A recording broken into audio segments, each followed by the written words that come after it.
RCR, la red que comunica y une al Perú. En esta parte del programa vamos a hacer un análisis respecto a la marcha de la economía en el país en el 2019 y cómo se estaría presentando hacia el 2020, ¿no? Siempre con el concurso, y agradecemos la participación, la sinergia que tenemos con el Instituto Peruano de Economía, IPE, ¿no? Que nos permite semana a semana conocer algunos indicadores, ¿no?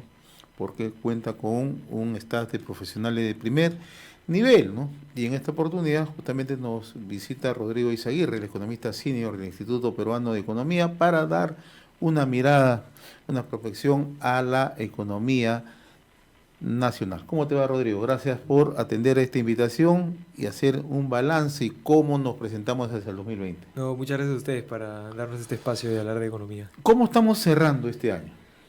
Bueno, este año ha sido un año que se ha desacelerado bastante el crecimiento. Va a ser una cifra la más baja en 10 años. Principalmente han habido choques primarios, o sea, los sectores primarios como pesca y minería no han tenido un buen año, ¿no? En el caso de la pesca ha habido una menor captura de anchoveta, ¿no? Ahí hay factores climatológicos. Y por parte de la minería también ha sido un mal año por los rendimientos. A veces claro, las minas justo están explotando una parte y ese mineral tiene menor contenido, entonces eso afecta luego las exportaciones, ¿no? Cobre, oro han tenido muy bajos rendimientos. Y también en parte el conflicto en las Bambas, ¿no? En marzo ha hecho que afecte pues, los envíos de cobre a principios de año y se traduzca en un mal resultado del sector minero. Pero tampoco hay proyectos de inversión a la vista, ¿no?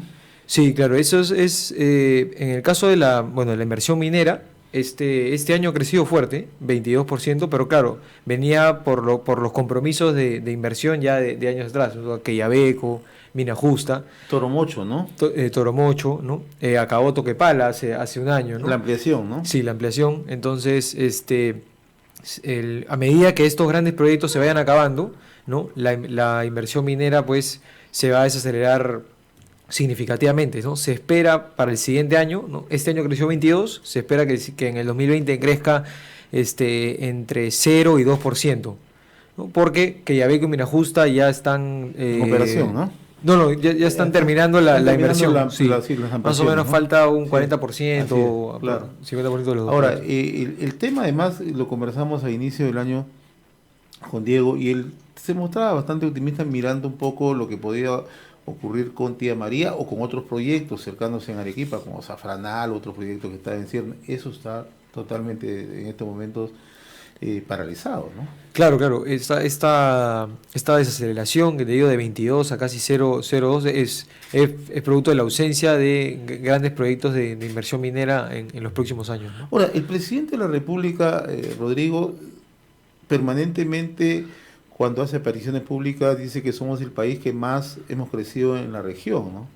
Pero cuando uno consulta a observadores económicos, analistas, lo que dicen que esto es totalmente insuficiente, porque nosotros deberíamos crecer a un ritmo del 4 o 5% de manera sostenida, cosa que no estamos haciendo en los últimos años, ¿no? Sí. De hecho, claro, todavía somos un país en vía de desarrollo y necesitamos tasas altas para poder superar la pobreza, para poder brindar mejores servicios a los ciudadanos.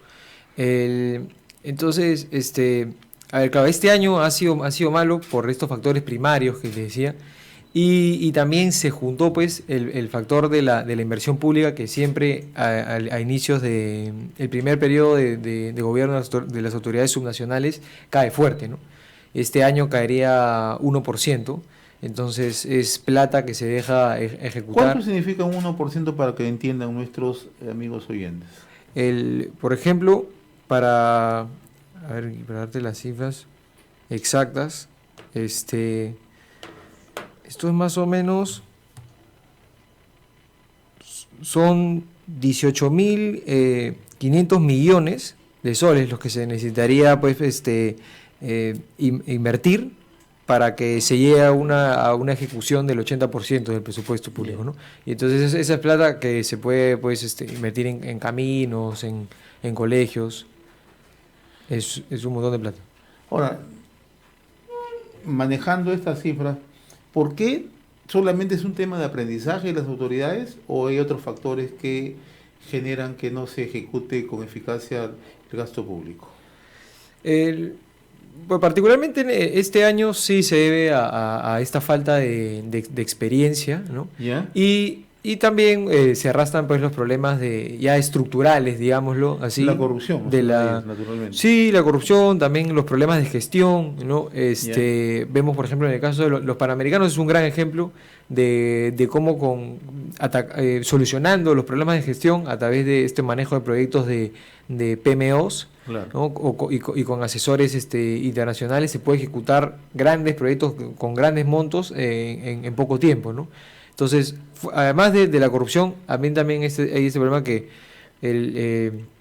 a veces es complicado pues gestionar estos proyectos y las propias autoridades municipales no tienen las capacidades para ejecutar rápidamente este dinero, ¿no? Ahora, pero no solamente es un problema de los gobiernos subnacionales, ¿no? De las Sí. regiones, de las provincias o los de distritos, también es un problema del gobierno central, ¿no? Los sectores no han estado en capacidad. Estaba revisando algunas cifras, creo que el único que ha alcanzado la meta ha sido el Ministerio de Desarrollo e Inclusión Social, ¿no? Y el resto hay sectores que están bastante rezagados, ¿no?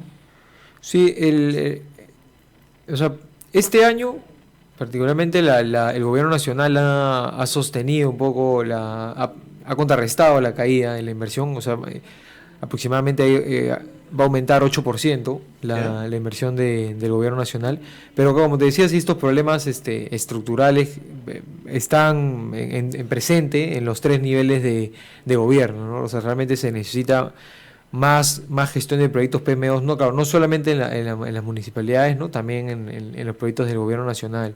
Y ahí también en el caso del gobierno nacional, yo me enfocaría más en buscar destrabar los grandes proyectos de inversión privada, ¿no? Entonces ahí la labor del MTC es buscar que se acelere, ¿no? Junto con el consorcio, la ejecución, por ejemplo, del aeropuerto, de la línea 2. Claro, pero parecería ser que el horizonte del gobierno está más centrado al gasto público y el tema de la inversión privada o como tú dices, destrabar las grandes inversiones no va al ritmo que uno quisiera, ¿no?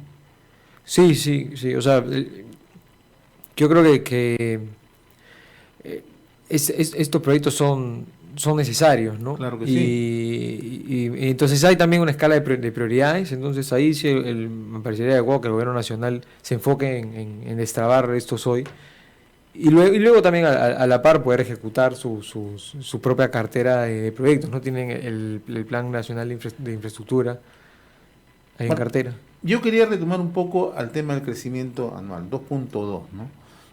Y para que quienes nos están en este momento sintonizando, para que el ama de casa, el joven o el padre de familia un poco entienda, es posible, o sea, atacar problemas centrales, lucha contra la pobreza, mejoramiento de infraestructura, empleo de calidad, con este crecimiento. No, claro, este crecimiento es insuficiente. Y no es claro, no es la meta para nada del país, ¿no? No se pretende crecer a estas tasas en los siguientes años, ¿no? Se busca, ¿no? Crecer más cercano al potencial, ¿no? Y por eso es que, bueno, para el siguiente año sí se espera que el crecimiento se acelere, ¿no? Y sea alrededor de 3,2, que también, o sea, resulta insuficiente, pero por lo menos hay una aceleración en el crecimiento, ¿no? Ahora, lo paradójico que dinero existe, ¿no?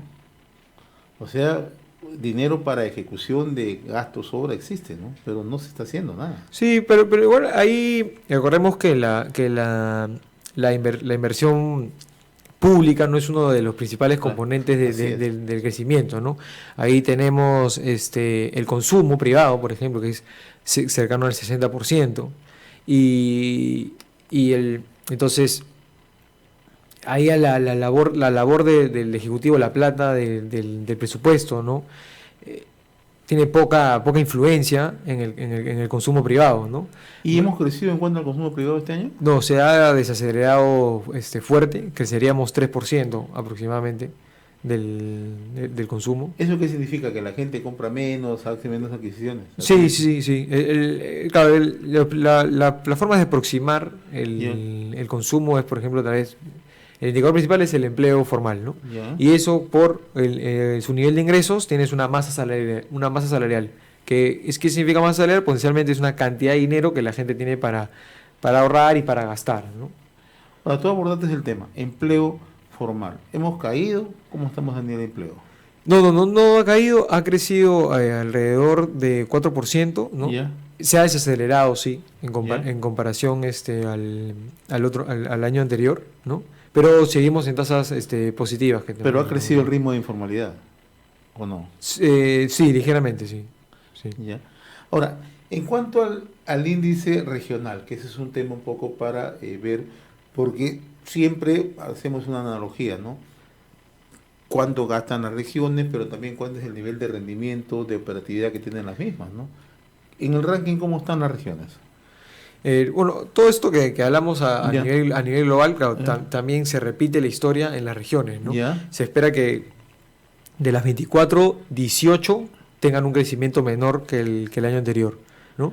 Y otra vez, estos factores primarios en escala menor en regiones afectan mucho más, ¿no? Entonces, por ejemplo, tenemos a Ancash, ¿no? Que va a Ya. crecer, va a caer fuerte este año por todos estos temas de la producción minera, ¿no? Ya. Pero también hay casos rescatables, ¿no?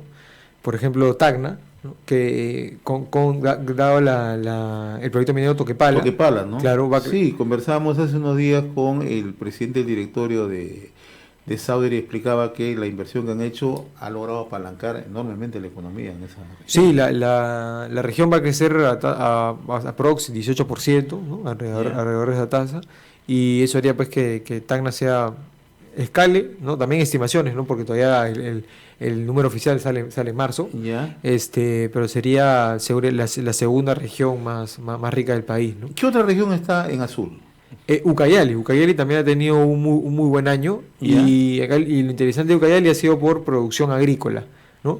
Ha tenido Ya. muy buenos rendimientos de café y cacao, ¿no? Ya. Las condiciones climatológicas han sido favorables, y también se ha ampliado la producción de arroz, ¿no? Ya. Y acá, bueno, fuera de los factores climatológicos, que es algo que Claro. nosotros no Así podemos es. controlar, creo que es una buena elección que se esté apostando por estos cultivos no tradicionales, ¿no?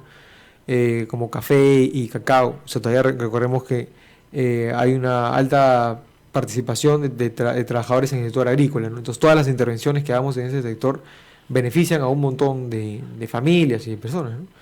¿Qué otras regiones más están así al ritmo de Tacna, un poco menos Ucayali, que están en azul? Bueno, Cajamarca, Piura, Cajamarca. Sí.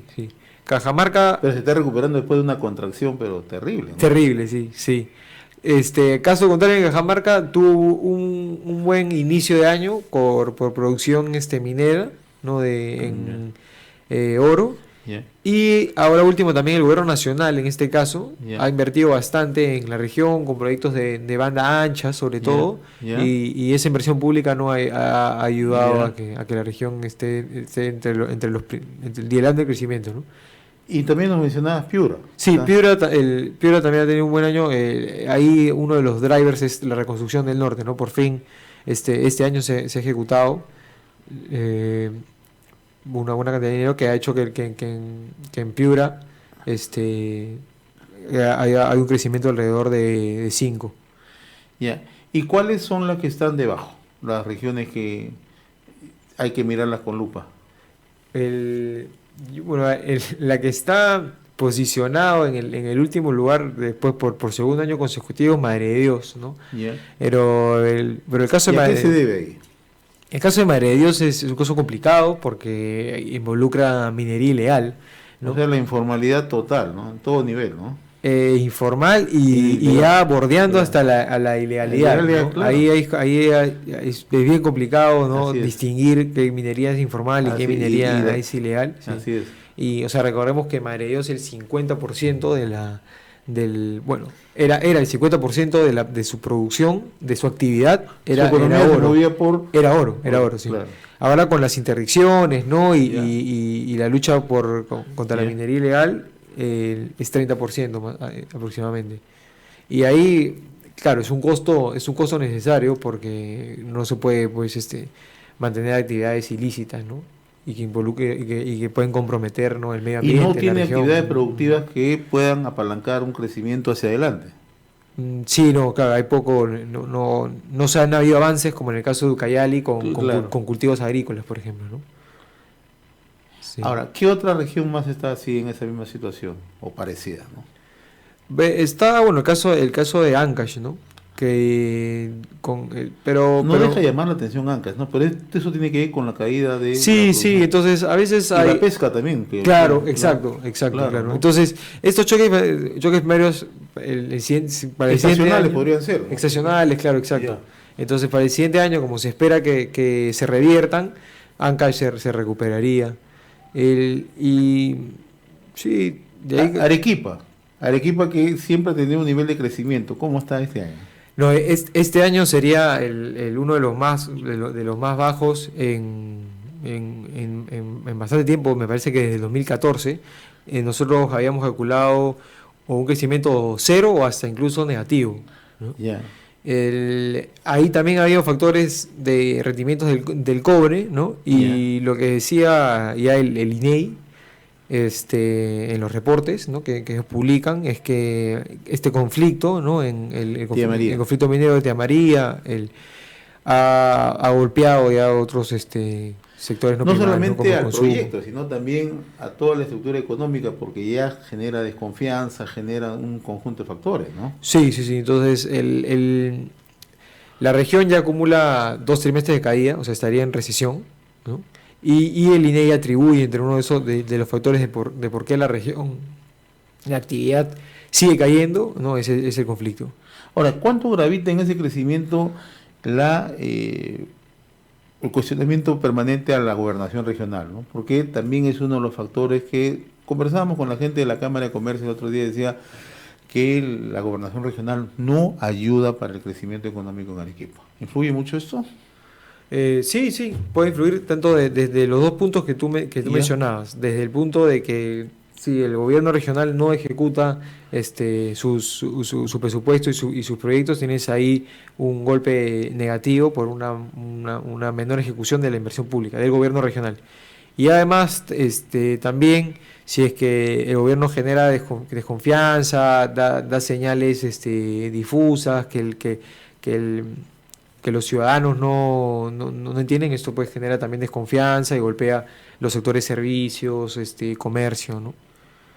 ¿Qué otra región está así en esta situación también por debajo? Puno, Cusco. Esas regiones han tenido un crecimiento Mediano. promedio, sí, mediano. Las que están así en rojo claro es Madre de Dios y este caso típico de Arequipa, ¿no? En zona selva, Loreto, producción de hidrocarburos, ¿cómo estamos ahí? Loreto ha tenido un buen año, me parece. Pero esto apalancado, ¿por qué? Por el tema de la producción que se recuperó en el último trimestre. Sí, porque como en estas economías, todos estos factores primarios influyen bastante. Entonces, unos años de buena producción de hidrocarburos hace pues que la región crezca a buenas tasas. Bien, estamos dialogando con Rodrigo Izaguirre, él es economista senior del Instituto Peruano de Economía, IPE, con quien mantenemos una sinergia y semanalmente nosotros le mostramos una evolución de la economía, ¿no? Y ahora estamos haciendo un repaso. Ayúdanos un poco a proyectarnos al 2020, Rodrigo, ¿no? ¿Cómo ves tú el 2020, la evolución económica, así como estamos? ¿Vamos a crecer un poco más que el 2019? Sí, como te comentaba, en el IPE esperamos un crecimiento de 3.2, y esta aceleración se vería que en cuanto al consumo privado, ¿no?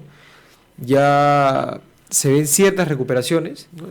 El empleo formal está acelerándose y también el crédito al consumo, ¿no? Eso haría pues que el ciudadano tenga más tenga más flexibilidad a la hora de gastar porque aumenta el crédito en las sobre todo en tarjetas de crédito, ¿no? Y también habría pues por el lado de la inversión pública, siempre en el segundo año de gobierno, ya con toda esta resuelta, en parte, esta experiencia que comentábamos Claro. hace un rato, la inversión pública crece a tasas de 2 dígitos, siempre en los segundos años de gobierno. Entonces, el 2020, esperaríamos que ya deje de caer. Ahora, ¿y qué líneas tendría que seguir el gobierno para enmendarnos en esta línea de crecimiento? Fuera ya del eventual mejor resultado en ¿Ya? el 2020, yo me enfocaría en la gestión de proyectos. Tratar de impulsar iniciativas como la de los Panamericanos, o sea, el uso ¿Ya? de PMOs, ¿Ya? ¿no? Cada vez O sea, empaquetar. esta decisión que ha adoptado este decreto de urgencia ya de liberar, porque en realidad la semana pasada ya han oficializado que todo el tema de la reconstrucción se haga por PMO, ¿no? Claro. Eso es positivo, ¿verdad? Sí, sí, sí, Ya. súper positivo. Y en realidad la idea es replicar, ¿no? esta gestión de proyectos en la reconstrucción y en general Ya. en Todo lo todos los que sea tipos de infraestructura. proyectos. Sí, sí, Ya. entonces, sí, la agenda debería ser impulsar o trabajar a mano poder en el Plan Nacional de Infraestructura, por ejemplo, ¿no? Ya. Y entonces, ya fuera este rebote que esperaríamos de la inversión pública, no se debería intentar que los gobiernos subnacionales, por ejemplo, tengan mayores capacidades para que puedan ejecutar una mayor cantidad de proyectos, ¿no? Pero esa tarea debe ir acompañada por el propio gobierno de dotar de equipos profesionales a las regiones para trabajar, destrabar, generar mejores proyectos, mejores estudios de factibilidad. Sí, sí, sí, sí, sí. El gobierno nacional, de hecho, este año tuvo bastante iniciativa en capacitaciones, ¿no? para las municipalidades, y eso podría explicar que, a pesar que se cayó en el 19, no se cayó a tasas tan fuertes como otros inicios de gobierno subnacionales. Entonces, pero fuera de estos choques estacionales, ¿no? Se debería apuntar a que se haga un programa de capacitaciones para que se tenga más habilidades, ¿no? A la hora de gestionar los proyectos a nivel subnacional. Ahora, la ministra de Economía apunta bastante en el sentido del tema de competitividad, pero también en lo que darle un impulso al tema de infraestructura, ¿no? Porque hay un paquete de obra de infraestructura, ¿no? O sea, si eso logra consolidarse, o sea, de una u otra manera, ¿esto también puede permitir un sostenimiento en la economía? Sí, sí, sí, definitivamente, porque es una buena cartera de proyectos y que involucran también iniciativas privadas, ¿no? Tanto sobre todo de APPs. Entonces, ahí hay un efecto crowding, le decimos ¿Ya? en economía, en el que el impulso de la inversión pública también atrae inversión privada, ¿no? Son Entonces, vasos comunicantes, ¿no? sí, claro, claro. Entonces esto haría pues que si se ejecuta, si se compromete con el Plan Nacional de Infraestructura, no solo habría aumento de inversión pública, sino también el lado privado, que es un componente mucho más significativo que el público en el PBI, ¿no? Y en cuanto a generación de empleo, esto podría mejorar.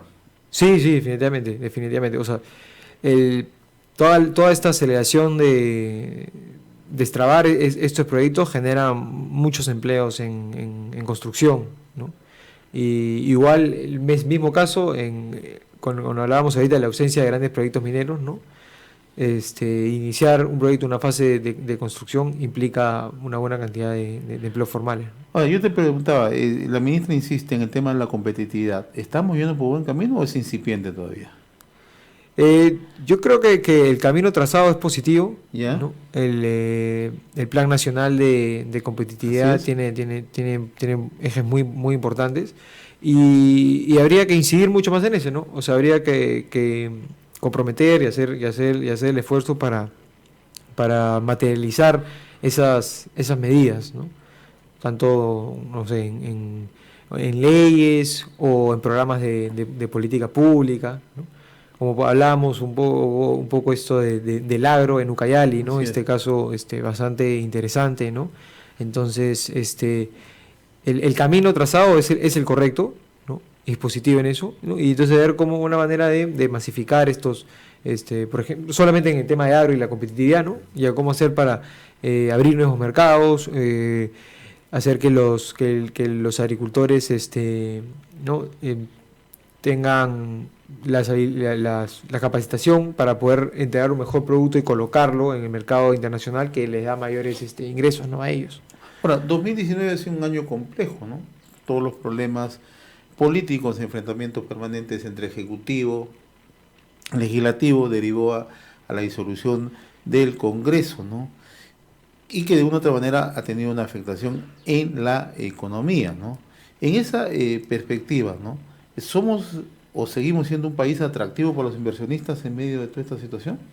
Sí, yo creo que a pesar de la incertidumbre, el Perú tiene una inflación muy estable dentro del rango meta.